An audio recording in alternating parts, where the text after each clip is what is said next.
በጣም ብዙ ጊዜ በሰው ልጅ የማይከበር ሰው ካያችሁ የማይከበርበትን ምክንያት ለመገመት ያን ያህል ሊከብዳችሁ አይገባም። የመጀመሪያው ምክንያት ሊሆን የሚችለው ራሱ ላይ ስለሚቀልድ ነው። ራሱን ምንጊዜም ዝቅ አድርጎ የሚመለከት ሰው ዝቅ አድርጎ ሲመለከተው ሊደብረው አይገባም። ምክንያቱም እናንተ መጀመሪያ ራሳችሁን ልታከብሩ ካልቻላችሁ የሰው ልጅ ደግሞ እናንተን ሊያከብራችሁ አይችልም። ይህንን ቀላል የምትባል እውነታ ልታውቁ ይገባል። ሰልፍ ሪስፔክት ወይንም ደግሞ ራስን ማክበር ደግሞ ለራሳችሁ ከምትሰጡት ዋጋ ጋር እርስ በእርስ የተያያዘ ነው። ራሳችሁን ሳታከብሩ ለራስ የሚሰጠው ዋጋ ከፍ ያለ ነው ወይንም የላቀ ነው ልትሉ አትችሉ።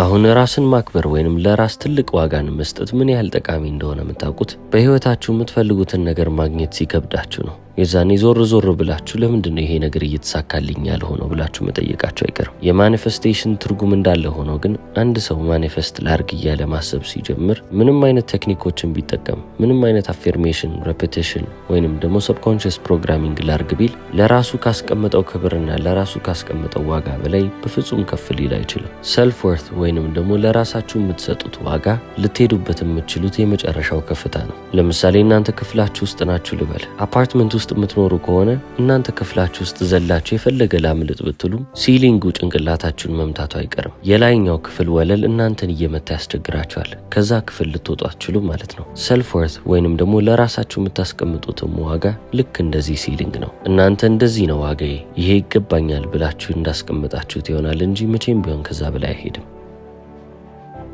ለዚህ ነው በጣም ብዙ ሰዎች እለፋለሁ፣ ደክማለሁ፣ ነገር ግን አንድ ቀንም አልፎልኝ አያውቅም፣ አይሳካልኝም እያሉ የሚያወሩት። ፈጣሪ ይሰጠኛል ብላችሁ የምታስቡት ነገር ይገባኛል ብላችሁ የምታስቡት ነገር ካልሆነ መቼም ቢሆን ያንን ነገር የምትቀበሉ ሰዎች አትሆኑ። ስለዚህ እኛም በዚህ ቪዲዮ ዛሬ የምንመለከተው ነገር የራሳችሁን ዋጋ እንዴት ከፍ እንደምታደርጉና ፈጣሪ እናንተን በሚመለከታችሁ መነጽር ራሳችሁን እንዴት መመልከት እንደምትችሉ ነው ማሳያችሁ። ይህ ማለት ምን ማለት ነው? ማንኛውም ጥሩ ነገር ይገባኛል ብላችሁ የምታስቡ ሰዎች መሆን አለባችሁ። ያለዛ እንዴትም ብላችሁ በህይወት ልትገፉ ወይንም ንቅንቅ ልትሉም አትችሉ። አሁን ለጊዜው ራሳችሁን የሆነች ትንሽዬ ሳጥን ውስጥ አስቀምጣችኋል፣ ለራሳችሁ በምትሰጧት ትንሽዬ ዋጋ ማለት ነው። ከዚች ቦክስ ውስጥ ከወጣችሁ ትክክለኛ ማንነታችሁን ያወቃችሁ፣ ትክክለኛ ዋጋችሁን የተረዳችሁ ሰዎች ትሆናላችሁ። ከዛ በኋላ ምንም ችግር አይፈጠርም። የምትፈልጓቸው ነገሮች እንዳለ እናንተ ራሳችሁን ካስቀምጣችሁበት ቦታ እታች ናቸው። ያ ማለት ደግሞ ለእናንተ አቴይነብል ነው ወይንም ደግሞ ልታገኙ ትችላላችሁ ማለት ነው። አሁን ማኒፌስቴሽን የሚባለውን ነገር እንኳን ስንሰማ ክሪኤቲንግ ሪያሊቲ ከሚባል ነገር ጋር ወይንም የራስን ህይወት ከመፍጠር ጋር ስለሚያያዝ አዲስ ነገር የምንፈጥር ይመስለናል። እሱ ግን አይደለም። ማኒፌስቴሽን ማለት ልክ እንደ ሬቨሌሽን ማለት ነው። ያ ነገር መጀመሪያም ነበረ፣ ነገር ግን ለእናንተ ሲገለጥላችሁ ሲታወቃችሁ አገኛችሁት እንደማለት ነው። አንድን መጽሐፍ ሁለት ጊዜ ስታነቡት ሁለት የተለያየ ትርጉም ሊገባችሁ ይችላል አይደል? ለሁለተኛ ጊዜ ስታነቡት የምትረዱበት መንገድ ከመጀመሪያው የተለየ ነው። አይምሯችሁ ሌላ አይነት ግንዛቤን ይዞ መጣ ማለት ነው። ስለዚህ እናንተ የምትፈልጉት ነገር ከመጀመሪያውም በእናንተ ውስጥ ነው። ነገር ግን ለዛ እውነታ መጋለጣችሁ ወይንም ደግሞ ራሳችሁን ግልጥ ማድረጋችሁ ያንን ነገር እንድታገኙት ያደርጋችኋል። ስለዚህ ምንም ያልነበረ ነገርን እየፈጠራችሁ ሳይሆን እናንተ እስከዛሬ ያልታያችሁን ነገር እንድታዩት መብቃት ማለት ነው። ለዚህ ነው ማኒፌስቴሽን ማለት ልክ እንደ ሬቨሌሽን ማለት ነው ያልኳችሁ። በቃ እየተገለጠላችሁ ነው። አሁን ታዲያ እነዚህ ነገሮች እንዳለ ዩስለስ ወይንም ደግሞ ጥቅም አልባ የሚሆኑበት ጊዜም ደግሞ አለ። ያ መቼ ነው ካላችሁ ለራሳችሁ የምትሰጡት ዋጋ በጣም ዝቅ ያለ ከሆነ። ለምሳሌ እንበልና የእናንተ ፍላጎት የተባለው ነገር አለ። ያ ፍላጎታችሁ ብዙ ገንዘብ፣ ጥሩ ባል ወይንም ጥሩ ሚስት፣ በስራ ቦታ እድገት፣ እነዚህ ሁሉ ነገሮች ዲዛየር ተብለው ይመደባሉ። ታዲያ ይሄ ዲዛየራችሁ የእናንተ ሰልፍ ወርት ካለበት በላይ ከሆነ እናንተ መቼም ቢሆን እነዚህን ነገሮች ልታገኙ አትችሉም። ለራሳችሁ የሰጣችሁት ዋጋ አለ። ያ ዋጋ ከፍ እያለ በመጣ ቁጥር የምታገኙትም ነገር ከፍ እያለ ይመጣል። ነገር ግን ፍላጎቶቻችሁ ከራሳችሁ ዋጋ ከፍ ብለው ከተገኙ እናንተ መጓዝ የምትችሉት ለራሳችሁ እስከሰጣችሁት ዋጋ ድረስ ብቻ ነው። ስለዚህ እዛ ጋር ስታክ ታረጋላችሁ፣ የምትፈልጉትንም አታገኙ። የምነግራችሁ ነገር ግልጽ እየሆነላችሁ ነው አይደል? ሚስአላይመንት እየተፈጠረ የሚመጣው ብዙ ጊዜ በዚህ ምክንያት ነው። የሰው ልጅ ምንጊዜም ቢሆን እሱ ይገባኛል ብሎ ያላሰበውን ነገር ሊያገኝ አይችልም። መጣር ይችላል። ያንንም ፍላጎቴን አገኘዋለሁ ብሎ ዘሎ ሲሄድ ለራሱ ያለው ዋጋ ደግሞ መልሶ ይኮረኩመዋል። ሁሌም ቢሆን ባውንስ እያደረገ ወይንም እየነጠረ መመለስ ይሆናል ስራው ማለት ነው። የሰው ልጅ ምንጊዜም ልብ ማለት ያለበት ነገር አለ። እናንተ በተመኛችሁትና በፈለጋችሁት ደረጃ ሳይሆን ከፍ እያላችሁ የምትሄዱት የራሳችሁ ዋጋ የተቀመጠበት ቦታ ጋር ብቻ ነው ከፍ እያላችሁ የምትሄዱት። ስለዚህ አሁን በህይወቴ ነገሮች እየተሻሻሉልኝ መጥተዋል፣ ነገሮች አሪፍ ናቸው እያላችሁ ስታወሩ የምትፈልጓቸው ነገሮች ወደ እናንተ ቀርበውላችሁ ሳይሆን የእናንተ ዋጋ ከነዛ ፍላጎቶች ከፍ ብሎ ስለተገኘ እነዛን ነገሮች ማግኘት ትችላላችሁ ማለት ነው። ስለዚህ ለራሳችሁ የምታወጡት ዋጋ በዚህ ዓለም ላይ የተመሰረተ ከሆነ ምንጊዜም ቢሆን ራሳችሁን ዝቅ አድርጋችሁ ነው የምትመለከቱት። እኛ እዚች ምድር ላይ ነው የምንኖረው። ያ ማለት ደግሞ ፊዚካል ፕሌን ነው ማለት ነው። አካላዊ ዓለም ላይ ከኖርን ደግሞ 5ቱን የስሜት ሕዋሶችን ነው የምንጠቀመው። ይህ ማለትም ትክክለኛውን እውነታ የምናየው በ0.0035% ብቻ ነው ማለት ነው። ከ99% በላይ የሆነውን ልንመለከት አንችልም። ታዲያ እቺን ብቻ ይዘን የምንንቀሳቀስ ከሆነ እቺ ዓለም ኢሉዥነሪ ነች ይባላል። ትክክለኛ ዓለም አይደለችም እንደማለት ነው። ስለዚህ የእናንተ ዋጋ ምን ላይ መመስረት አለበት? የራሳችሁ ሰብኮንሽስ ማይንድ ውስጥ ወይንም ደግሞ በማታዩት በማትነኩት ነገር ላይ ዋጋችሁን ልታስቀምጡ ይገባል። ስለዚህ አሁን ከምን ልነሳ እያላችሁ እያሰባችሁ ከሆነ ራሳችሁን ፈጣሪ ባለበት ደረጃ ላይ ልታስቀምጡት ይገባል። ከጋድ ኮንሽስነስ ላይ ተነስታችሁ ኦፐሬት ታደርጋላችሁ። ይህ ማለት ምን ማለት ነው ካላችሁም ከፊዚካል ፕሌን በላይ ሆናችሁ ፋንክሽን ታደርጋላችሁ ወይንም ትሰራላችሁ ማለት ነው። ያ ማለት ፊዚካል ፕሌን፣ ሜንታል ፕሌን እና ስፒሪቹዋል ፕሌን፣ እነዚህ 3 ፕሌን ኦፍ ኤግዚስተንስ ላይ እየተንቀሳቀሳችሁ የምትሰሩ ከሆነ የዛን የምትፈልጉት ነገር እንዳለ ከጋድ ኮንሽስነስ ስለሚነሳ እያንዳንዱን ነገር እያገኛችሁት የእናንተም ዋጋ ከፍ እያለ ይመጣል። እናንተ ለራሳችሁ የምትሰጡት ዋጋ ልክ እንደ ፈጣሪ መምሰል አለበት ያልኩት ለዚህ ነው። አሁን ይህንን ስናገር ብላስፈመስ ሊመስል ይችላል። ፈጣሪን እየተሳደብኩ ወይንም ደግሞ ፈጣሪን ዝቅ እያረኩት ሊመስላችሁ ይችላል። ነገሩ ግን የዛ ግልባጭ ነው። ፈጣሪን የምትመለከቱበትን መንገድ ብቻ አስተካክሉና እናንተ ራሳችሁን እዛ ቦታ ላይ አስቀምጡ ብቻ ነው እያልኩ ያለሁት።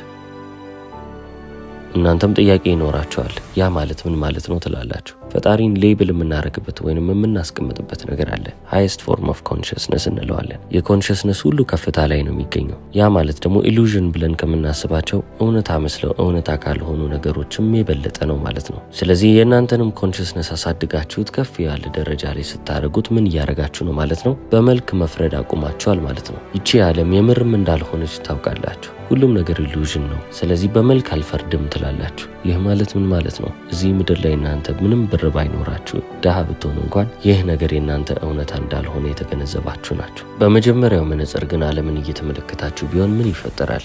እናንተ እዚህ ምድር ላይ የሚያጋጥማችሁ ነገር እንዳለ እውነታ ይመስላችኋል። መቼም ቢሆን ያንን የፈለጋችሁት የተመኛችሁትን ነገር ማግኘት እንደማትችሉ እያመናችሁ በመጣችሁ ቁጥር የራሳችሁ ዋጋ ዝቅ እያለ ይመጣል ማለት ነው። ምክንያቱም የእናንተ ሰልፍ ወርት ወይንም ደግሞ የራሳችሁ ዋጋ ይገባኛል ብላችሁ ከምታስቡት ነገር ጋር በጣም የተሳሰረ ነው። ብዙዎቻችንም እየተቸገርን የመጣ ነው። ለዚህ እኮ ነው የምንፈልጋቸው ነገሮች በጣም ትልቅ የራስ ዋጋን የሚጠይቁ ናቸው። እኛም እነዛን ነገሮች የምንፈልግ ከሆነ የራሳችንን ዋጋ ከፍ ማድረግ አለብን ማለት ነው። ለራሳችን ያለን ግምት፣ ለራሳችን ያለ ዋጋ፣ ለራሳችን ያለን ክብር በጣም ዝቅ ያለ ከሆነ መቼም ቢሆን ከፍ ያለ ነገርን በህይወት አናገኝም። በጣም ቀላል ነው። ምክንያቱም እቺ ዓለም የእናንተ ኮፒ ነች ብያለሁ። ስለዚህ እናንተ ለራሳችሁ ያላችሁን ዋጋ ብቻ ነው እያንጸባረቀችላችሁ የምትቀጥለው። ስለዚህ ለራሳችሁ ያላችሁን ዋጋ ከፍ እያደረጋችሁ ማትመጡ ከሆነ ዓለምም ለእናንተ ሁሌም ቢሆን አንድ ነው የምትሆንባችሁ። ዓለማችን ላይ ብዙ ጊዜ የተመለከትነውን ነገር እኮ ነው አሁን እኔ በትምህርት መልክ እያመጣሁላችሁ ያለሁት እንጂ እናንተ ራሱ በህይወታችሁ ብዙ እንደዚህ አይነት ሰዎችን ተመልክታችኋል። ከእናንተ በምንም አይነት ታለንት ወይንም ደግሞ በምንም አይነት ተሰጥኦ አይበልጧችሁም፣ በምንም አይነት ስኪል አይበልጧችሁም። እያንዳንዱን መመዘኛ አምጥታችሁ በእናንተና በእነሱ መሀል ያለውን ጋፕ ብትመለከቱ እናንተ በጣም የተሻላችሁ ናቸው። ነገር ግን ውጤታችሁ መጥቶ ደግሞ ውጤታችሁ ሲታይ እነሱ በጣም የተሻሉ ህይወትን እየኖሩ ያሉ ግለሰቦች ናቸው።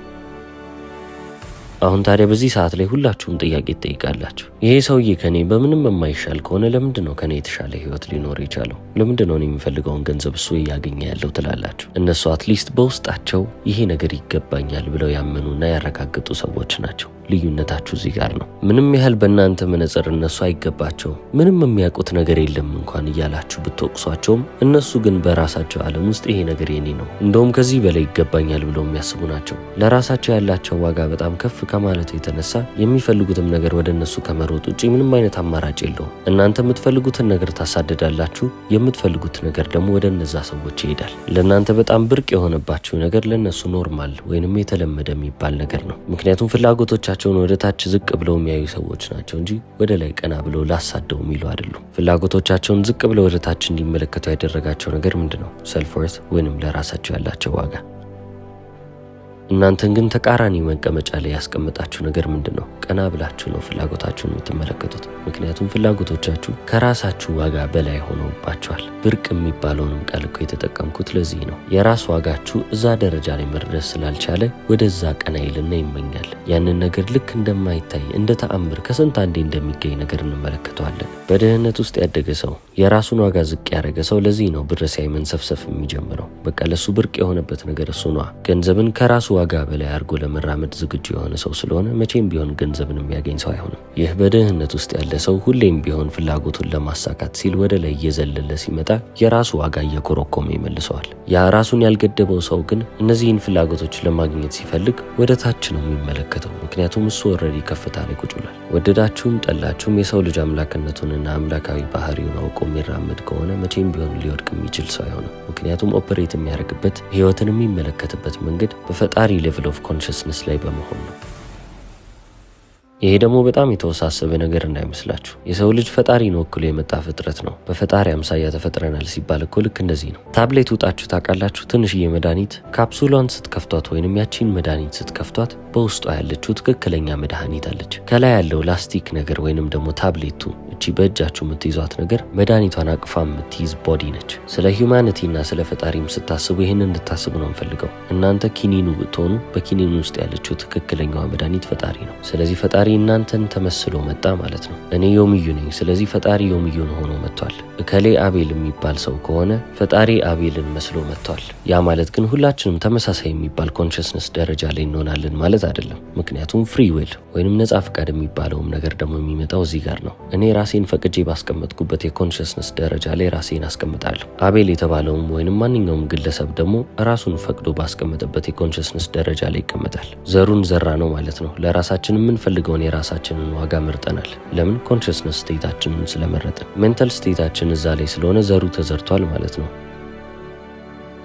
ስለዚህ አሁን ማጨድ ወደሚባለው ነገር ደግሞ እንመጣለን። የዘራነውን እያጨድን የምንመጣው ኮንሽስነሳችን ውስጥ ያለውን ነገር እዚች ምድር ላይ እየተመለከትን ስንመጣ ነው። ስለዚህ እኔ ዮምዩ የተባልኩ ግለሰብ ራሴን የተመለከትኩበት ደረጃ፣ ራሴን የገመትኩበት መንገድ እዚች ምድር ላይ ልክ እንደ ላይፍ ኤክስፒሪየንስ ወይንም እንደ ተሞክሮ እየተመለከትኩ ትመጣለሁ። ህይወት አሰቃየችኝ፣ ምኖረው ህይወት ደስተኛ የሚያደርገኝ ህይወት አይደለም። ተቸገርኩ እያልኩ ኮምፕሌን ማድረግ ወይንም ቅሬታ ማቀርብ ከሆነ ማንም ሰሚ የለኝም። ምክንያቱም የዘራሁትን ያጨድኩት ማለት ነው። ይህንን ሪያሊቲ መቀየር ከፈለኩ አሁንም ተመልሼ ሰልፍ ወርዝ ወይንም ደግሞ የራስ ዋጋ የሚለው ጋር እመለሳለሁ። ራሴን ይገባኛል ብዬ የማስባቸውን ነገሮች እንደገና ሪአሬንጅ በማድረግ በማስተካከል እጀምራለሁ ማለት ነው። አሁንም ወደ ዘሩ ተመለስኩ። እዛ ጋር መጥቼ ሊሚቶቹን እንዳለ አንስቼ ራሴን የምርም አምላክ ኢንፊኒት እንደሆነው እኔ ራሴን ኢንፊኒት ማድረግ ከሆነ ራሴን ካልገደብኩኝና ገደብ አልባ ካረኩኝ እዚች ምድር ላይ የማገኛቸው ነገሮች ለሌሎች ሰዎች አስደንጋጭ ወይንም ደግሞ የማይታመን ቢሆኑ ለራሴ ግን በጣም የለመድኳቸው ኖርማል የሆኑ ነገሮች ይሆናሉ።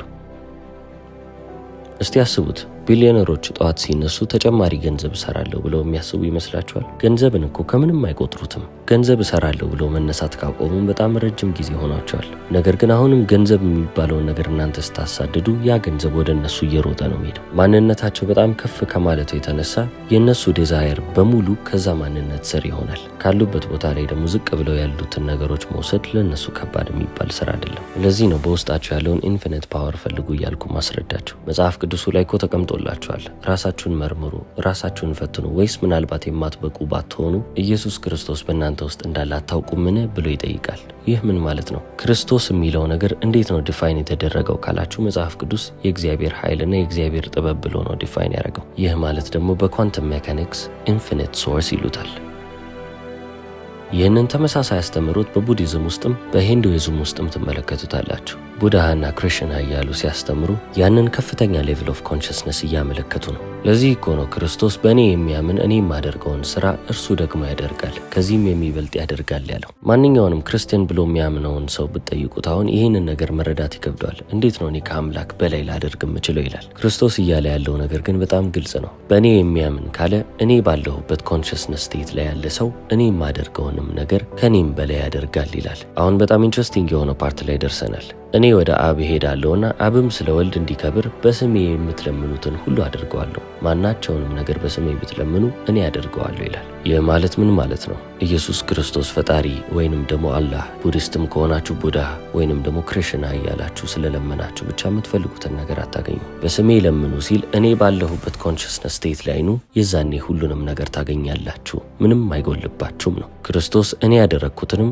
እኔ ካደረግኩትም በላይ ታገኛላችሁ ማለት ምን ማለት ነው? ኢምፖሲብል ብላችሁ የምታስቡትን አይቻልም ብላችሁ የምታስቡትንም ማግኘት ትችላላችሁ እያለ ነው። ምክንያቱም እሱ ኢምፖሲብል ብለን ያሰብናቸውን ነገሮች አድርጓልና። እኛ ግን ለምንድነው ኢምፖሲብል ብለን የምናስበው? አመለካከታችን፣ እይታችን በ0.03% ላይ ብቻ የተገደበ ስለሆነ፣ በፊዚካል ፕሌን ላይ ብቻ ተመስርተን እያሰብን ስለሆነ ብቻ ነው። ራሳችሁን ከፍ እያረጋችሁ የራሳችሁን ዋጋ እያሳደጋችሁ በመጣችሁ ቁጥር ህይወትም ዓለምም ለእናንተ ሪስፖንድ እያደረገች ትመጣለች። ምላሿም ደግሞ የእናንተ ግልባጭ ነው የሚሆነው። ስለዚህ የዘራችሁትን ነገር እያጭዳችሁ ትመጣላችሁ ማለት ነው። ምክንያቱም እምነት ፌት ወይንም ብሊፍ ማለት ኮንቪክሽን ወይንም ደግሞ እርግጠኛ መሆን ማለት ነው። ስለዚህ እኔ ይገባኛል ስትሉ ወሬ ብቻ ሆኖ አይደለም የሚቀረው፣ እምነታችሁም የሆነው ያ ነገር የእናንተ እንደሆነ የምርም ስታውቁ እርግጠኛ ስትሆኑ ነው። ይህንን ቪዲዮ እንደወደዳችሁ ተስፋ አረጋለሁ። እስከ መጨረሻው ስላያችሁት አመሰግናለሁ። ቻው።